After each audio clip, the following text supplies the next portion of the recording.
Assalamu alaikum. Today my topic of discussion is weight gain endocrine disorders. It includes hypothyroidism, PCOS, Cushing syndrome. What is hypothyroidism? Hypothyroidism वो disorder है जिसमें thyroid hormone का level body में कम होता है than it's normal value. PCOS it stands for polycystic ovary syndrome which is common among women. Cushing syndrome.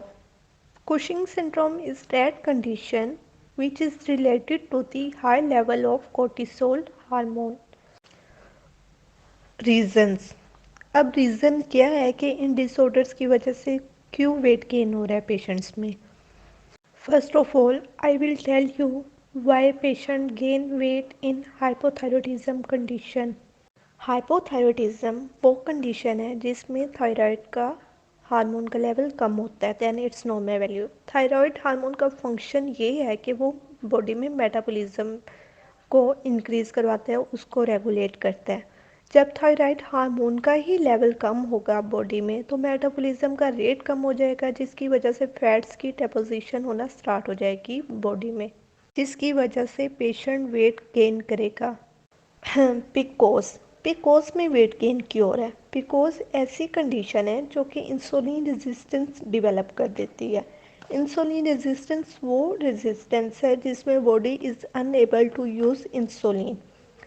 Insulin का function ये है कि ये जो भी हम फूड इनटेक करते हैं उसमें से शुगर और स्टार्च को एनर्जी में कन्वर्ट करती है. लेकिन जब इंसुलिन रेजिस्टेंस डेवलप हो जाती है तो बॉडी इंसुलिन काम करना बंद कर देती है जिसकी वजह से शुगर और स्टार्च एक्यूमुलेट होने लग जाते हैं बॉडी में specially in stomach and chest portion. Third one is Cushing syndrome.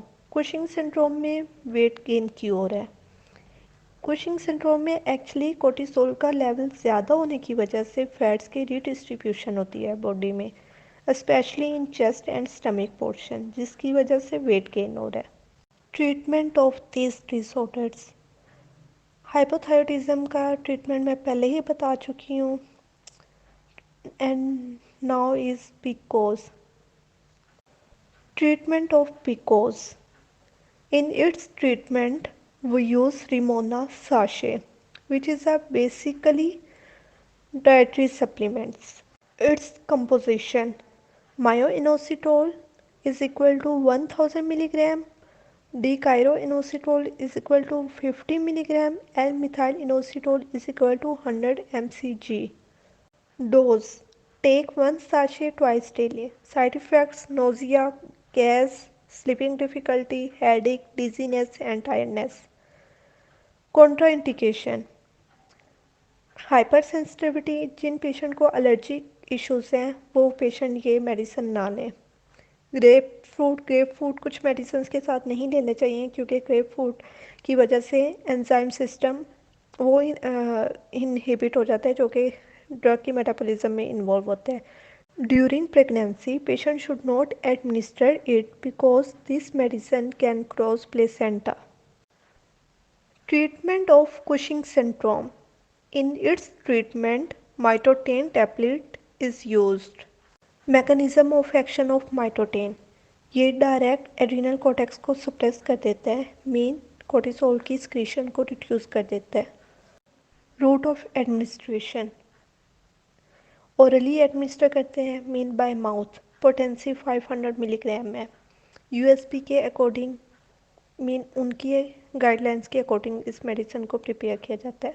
RX mean you can not buy this medicine without prescription. Dose.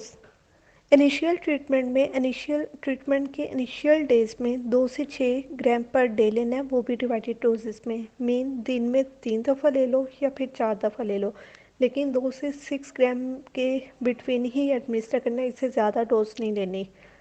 और फिर उस डोज को ग्रेजुअली इंक्रीज़ करना है और then start to administer 9 to 10 gram per day.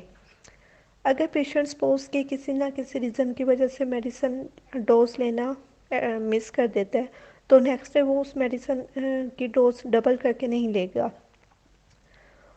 Side effects of माइटोटेन.